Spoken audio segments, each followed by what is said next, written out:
Sayang, jom kita pergi makan sayang. Dia buka puasa pun nak buka puasa ni. Aku dah bawa kau punya air semua dah.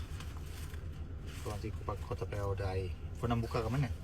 Tempat yang hari tu lah. Kat tu mana? Tempat yang biasa kita makan tu. Kalau kau nak makan dekat sana, aku nak cakap kau satu benda je. Apa dia? Tori kau ada nasi biryani RM6.60. Ambil nasi putih dia. Nasi putih dia RM2.20. Lepas tu kenapa kau nak ambil kacang panjang?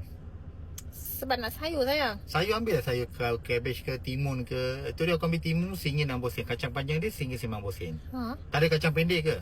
Mana ada kacang pendek? Dia kacang panjang je sayang. Lepas ni kau ambil sayur tu, aku tak nak ambil sayur. Kita share je sayur tu. Lepas Sayur pun share? Lepas tu ayam berempah tu. Tak boleh ambil ayam goreng ke? Tak suka. Ayam berempah taste RM5 lebih sayang. Ambil ayam goreng pun RM5 lebih je. RM4 jimat sayang.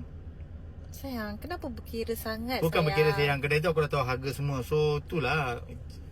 Kau lah sikit. Sayang, macam mana kau tahu semua benda ni sayang? Kau pergi satu kedai, kau nak makan tu, kau nak tahu receipt tu, tengoklah berapa kau makan tu semua. Kau nak tahu, lain kali kau tahu kedai ni okey ke tak, mahal ke tak, kita ambil sayur ni mahal tak. Kena tahu basic things kan.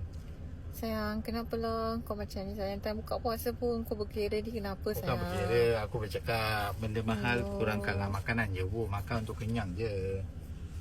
Aduh, ya pening lah sayang aku dengan kau ni. Tak boleh lah, tak boleh lah. Pening sangat lah ni.